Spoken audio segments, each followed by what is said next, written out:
اعوذ باللہ من الشیطان الرجیم بسم اللہ الرحمن الرحیم وَإِذْ أَخَذَ اللَّهُ مِيثَاقَ النَّبِيِّينَ لَمَا آتَيْتُكُم مِّن كِتَابٍ وَحِكْمَةٍ ثُمَّ جَاءَكُمْ رَسُولٌ مُّصَدِّقٌ لِّمَا مَعَكُمْ لَتُؤْمِنُنَّ بِهِ وَلَتَنصُرُنَّهُ قَالَ أَقْرَرْتُمْ وَأَخَذْتُمْ عَلَى ذَلِكُمْ إِصْرِي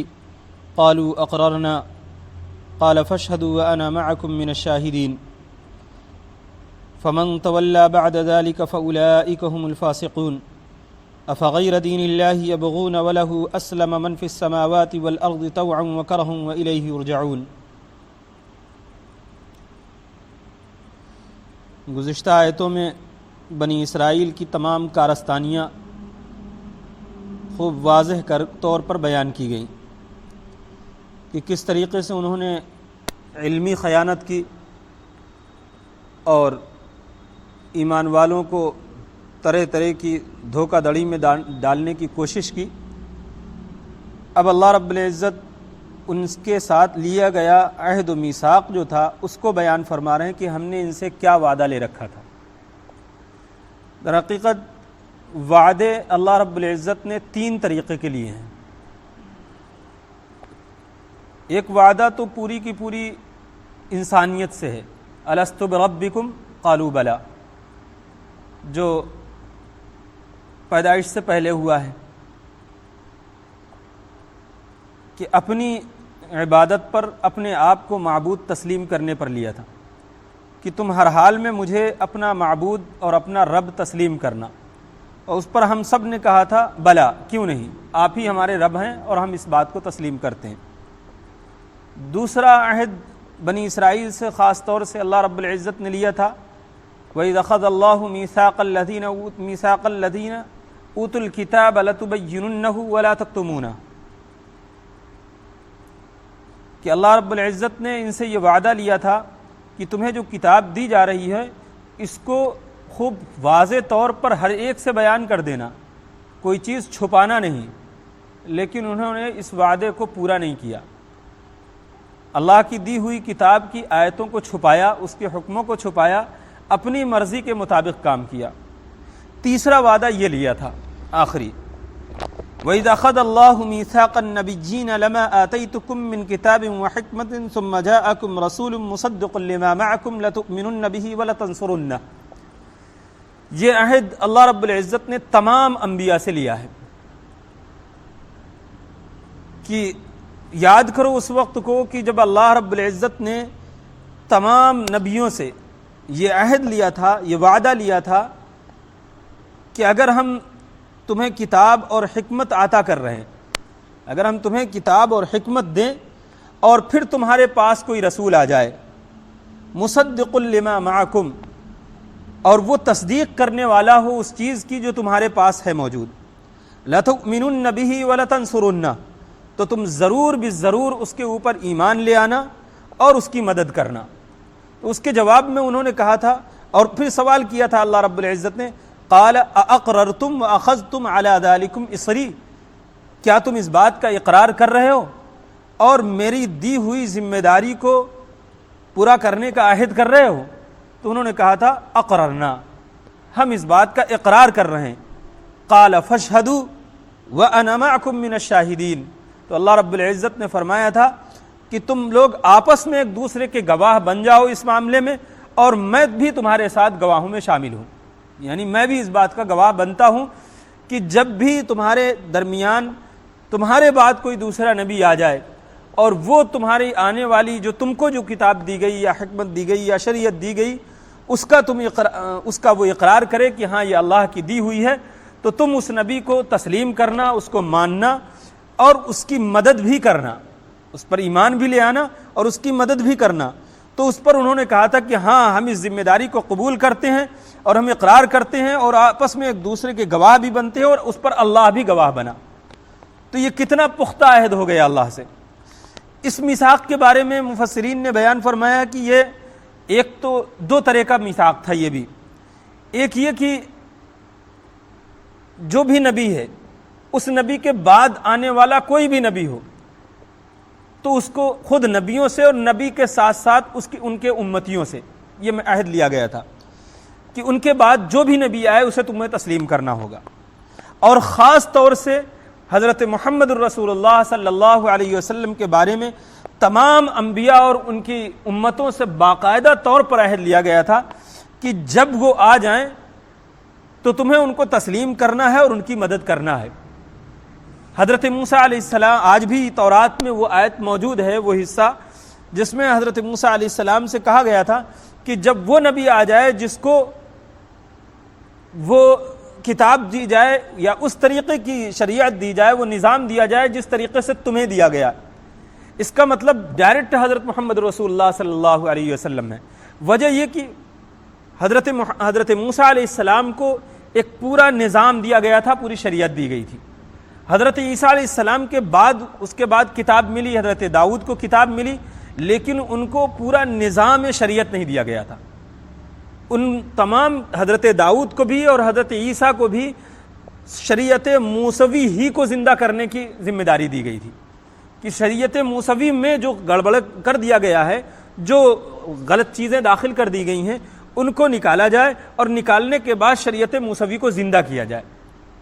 اور حضرت موسیٰ کو خاص طور سے جو شریعت دی گئی تھی وہ ذاتی طور پر دی گئی تھی، اس سے پہلے کی شریعت نہیں تھی وہ۔ اور حضرت محمد رسول اللہ صلی اللہ علیہ وسلم کو جو شریعت دی گئی وہ بھی ذاتی طور پر دی گئی ہے، اس سے پچھلی شریعت کو زندہ کرنے کا حکم نہیں دیا گیا کہ ہاں موسیٰ علیہ السلام کی شریعت کو آپ کو زندہ کرنا ہے۔ اور ساتھ ساتھ یہ بات بھی کہی گئی تھی کہ وہ جو نبی ہوگا وہ تمہارے بھائیوں میں سے ہوگا۔ اس چیز سے بھائی کی بنیاد پر بنی اسرائیل یہ گمان کر بیٹھے تھے کہ وہ بنی اسرائیل ہی میں سے ہوگا۔ ان کا ذہن اتنی دور تک نہ گیا کہ بنی اسماعیل بھی کوئی دوسرے نہیں ہیں، وہ بھی ان کے بھائی ہی ہیں۔ بنی اسرائیل حضرت اسحاق کی اولاد ہیں تو بنی اسماعیل حضرت اسماعیل کی اولاد ہیں، تو بھائی تو وہ بھی ہیں نا۔ لیکن انہوں نے اپنے ذہن میں گمان بنا رکھا تھا کہ اللہ نے یہ بات جو کہی ہے کہ یہ آخری نبی جس کو شریعت دی جائے گی وہ تمہارے بھائیوں میں سے ہوگا یعنی بنی اسرائیل سے ہوگا، یہ اپنی طرف سے گمان بنا لیا تھا۔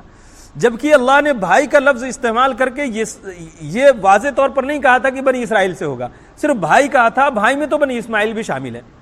تو اللہ نے وہ آخری شریعت بنی اسماعیل میں نازل کروائی، تو ان کو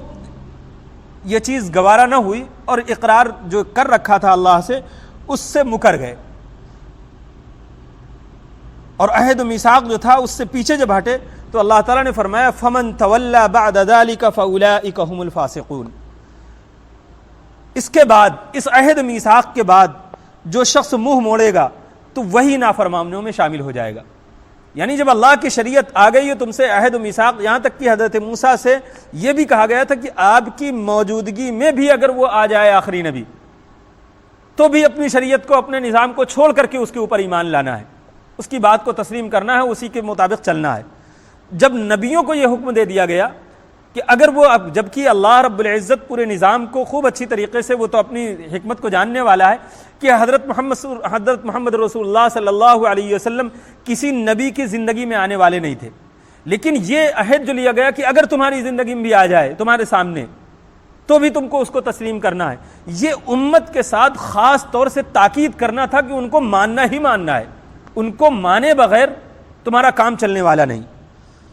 تو فمن تولا، تو جو شخص اس عہد و میثاق سے منہ موڑے گا، فاولئک هم الفاسقون، تو پھر وہی لوگ نافرمانوں میں شمار کر لیے جائیں گے۔ افغیر دین اللہ یبغون، اب اللہ تعالیٰ فرما رہا کہ یہ جو حضرت محمد رسول اللہ صلی اللہ علیہ وسلم کی نبوت کو تسلیم کرنے کے بجائے طرح طرح کی بہانہ بازیاں کر رہے ہیں، ادھر ادھر کی باتیں کر رہے ہیں، تو کیا افغیر دین اللہ یبغون، کیا یہ اللہ کے دین کے علاوہ کوئی اور دین تلاش کر رہے ہیں؟ اللہ کے دین کو چھوڑ کر کے کسی اور طرف تلاش کر رہے ہیں، کچھ اور ڈھونڈ رہے ہیں۔ وَلَهُ أَسْلَمَ مَنْ فِي السَّمَاوَاتِ وَالْأَرْضِ طَوْعًا وَكَرْهًا وَإِلَيْهِ يُرْجَعُونَ، جبکہ ان کو خوب اچھی طریقے سے معلوم ہے کہ جو کچھ بھی ہے آسمان و زمین کے درمیان میں، یعنی جتنی بھی مخلوقات ہیں وہ سب کے سب اللہ رب العزت کے سامنے سر تسلیم خم کیے ہوئے ہیں، چاہے کہ وہ خوشی کے ساتھ ہو یا ناپسندیدگی کے ساتھ ہو،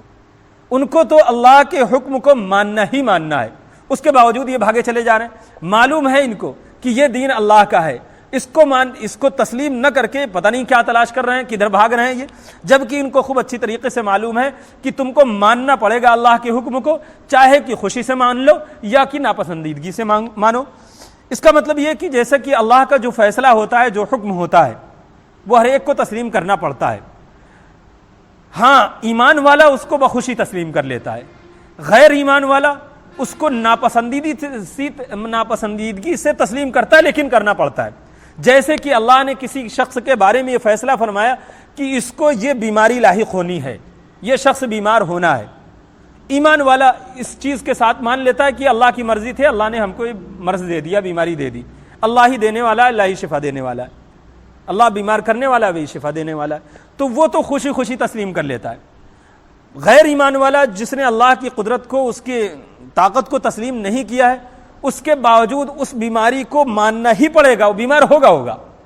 اب تو وہ چاہے جتنا اس کو ناپسندیدہ ہو، لیکن ماننا پڑے گا، اس کو تکلیف جھیلنی پڑے گی۔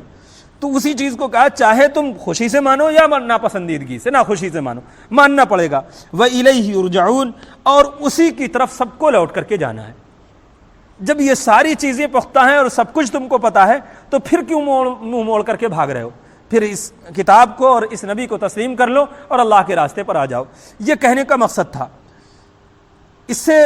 ہمیں جو سبق ملا، اللہ رب العزت نے یہاں پر جو بنی اسرائیل کے ساری کارستانیاں بتائیں، اور پھر ان سے عہد و جو میثاق لیا تھا اس کو بتایا، اور پھر جو منہ موڑ کر بھاگ رہے تھے اس کو بتا کر کے ہم کو کیا سبق دیا؟ اس میں ہم کو یہ سبق دیا ہے کہ ہمیں ہر حال میں اپنے نبی صلی اللہ علیہ وسلم کی اطاعت اور پیروی کرنی ہے۔ انہی کی اطاعت میں، انہی کی پیروی میں نجات ہے، اس کے علاوہ کسی چیز میں نجات نہیں۔ جب پچھلے انبیاء کو ان کی شریعت پر چلنے پر نجات نہ ملے نبی کے آ جانے پر، تو آج تو ہمارے سامنے تو سوائے اس کے کوئی چارہ ہی نہیں ہے۔ جب اس کے علاوہ کوئی چارہ نہیں، تو یہ بات ہمارے اوپر بھی آ رہی ہے، فغیر دین اللہ یبغون، کہ ہم اللہ کے نبی کی سنت کو چھوڑ کر کے، اللہ کے سچے دین کو چھوڑ کر کے اپنے رسم و رواج کے پیچھے دوڑے چلے جا رہے ہیں، اپنی منموجی چیزوں کی طرف دوڑے چلے جا رہے ہیں۔ تو اس میں ہم بھی شامل ہو گئے۔ جب ہم کو معلوم ہے کہ اس کے علاوہ کوئی چارہ نہیں ہے، ہم کو ماننا اسی کو پڑے گا، تبھی ہمیں نجات ملے گی، اس کے باوجود ہم اس کو چھوڑ کر کے ادھر ادھر بھاگ رہے ہیں۔ اگر ہم نے اس کو تسلیم نہیں کیا تو پھر ہم بھی فاولئک هم الفاسقون میں شامل ہو جائیں گے۔ اس لیے ہمیں بھی پورے طور پر اللہ کے دین میں داخل ہونا ہے، اور نبی اکرم صلی اللہ علیہ وسلم کی سنتوں کی پیروی پورے طور پر کرنا ہے انشاءاللہ۔ اللہ تعالی ہم سب کو سمجھنے کی اور عمل کی توفیق عطا فرمائے۔ صدق اللہ العظیم۔ سبحان اللہ بحمدہ، سبحانک اللہم بحمدک، ونشہد ان لا الہ الا انت، ونستغفرک ونتوب الیک۔ سبحان ربک رب العزۃ عما یصفون، وسلام علی المرسلین، والحمد للہ رب العالمین۔